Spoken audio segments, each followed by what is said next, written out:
The last two episodes of Dragon Ball Super featured the return of the legendary assassin Hit. Those were episodes 71 and 72.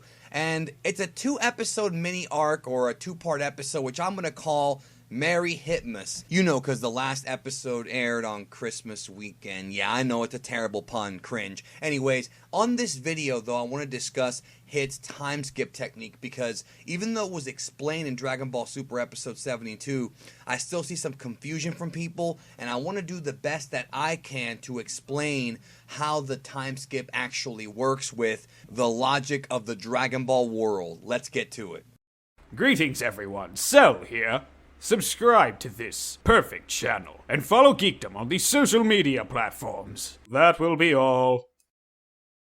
Goku's first experience with the time skip, otherwise known as the Tokitobashi, was during the Universe 6 vs 7 tournament when Hit first debuted the technique and caught Goku and Vegeta off guard. Now, previously I had done a video about time manipulation techniques where I covered the differences between Whis and his time reversal, Mr. Guldo's time freeze, and Hit's time skip, and I pretty much outlined a lot of the information there. And I will, of course, leave a link in the description for you to watch that video, but now we have new information about Hit's time skip, which actually makes the technique even more impressive and even more dangerous than we previously thought. Now, the first thing I want to definitely make clear is that when Hit uses Tokitobashi, he does not freeze time. Even though in the series, the way we see it and the way the animation team has perceived it for us to understand, it looks like he's literally freezing time to where we actually see something that resembles like little ice cubes, but that's just the way that's being animated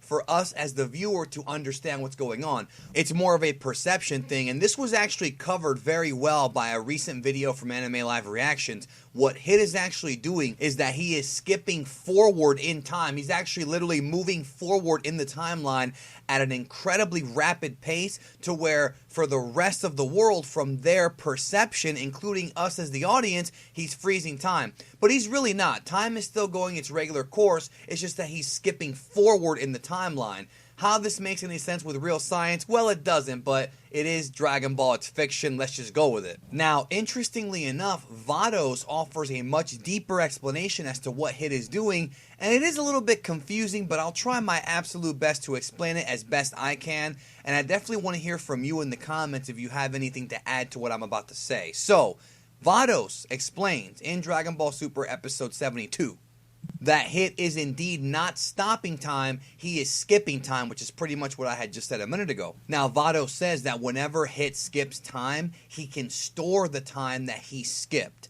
That's the part that's stumping a lot of people, and again, I don't blame you for being stumped. So Vado says that with that stored time, he can freely create a separate space, a parallel world. That's what Vado says. And that's kind of a trippy thing to think about, that you can store time and use that time to create alternate realms. And that's what I want to talk about, is the fact that Dragon Ball has various alternate realms. Now, try to understand where I'm going with this. In the Dragon Ball, multiverse or omniverse, there are 12 universes, and of course those universes are multiplied depending on how many multiple timelines there are, but within the universes themselves, inside the universes, there are alternate dimensions / realms. Now, these are not alternate universes, but the phrase is interchangeable, but in order to prevent confusion, let's just call them realms. A couple of popular examples of realms that we've seen in the past from Dragon Ball are, for example, the Demon Realm, the realm of Heaven and Hell, where you go after you die, and then, of course, there's the realm within the Room of Spirit and Time, otherwise known as the Hyperbolic Time Chamber. Now, in the original Japanese version, Goku steps into the Room of Spirit and Time, and he says that, wow, it's as big as the Earth. In the dub, I think he said it was endless, but in the original version, he says it's as big as the entire Earth. This is a realm that exists, like a parallel dimension that exists within Universe 7. I know it's trippy, but that's pretty much how it works. Now, if you are familiar with comic books, if you're familiar with Marvel Comics, DC, this should be no surprise to you when we talk about realms and creating alternate separate spaces. The one that I remember most as a kid is when they talk about the astral plane in Marvel Comics. And the best way to explain it is that the astral plane is like the spirit realm. It's like an alternate realm, and the only way to access this realm is through magic or through telekinesis or telepathy. Professor Xavier and people like that had the ability to go into this alternate realm. It still exists within the main Marvel timeline, the main Marvel universe, but it's a separate realm. What Hit can do, which makes him infinitely more dangerous than we thought, is that he can create pocket universes, kind of like what Franklin Richards has done in the Marvel Comics. He can create little mini universes or a mini universe, and without even thinking twice, can traverse in between those universes. So to kind of summarize it as best I can, as best as I can think of, Hit pretty much switches between different realms because skipping time and going to the future of a timeline is physically impossible. But if you make a lateral movement to another realm and then come back, you will come back later on in the timeline because that alternate realm, time does not exist. Time is relative. The theory of time dilation is that time only passes as quickly as we perceive it to pass, which is why when you go to sleep and you wake up, most of the time you don't really remember anything, or your dreams are like several images and you only remember a little bit of it. It's however our brain processes it. Hit can skip time by switching in between realms quickly, which really is scary, and thus his opponents have a hard time keeping up.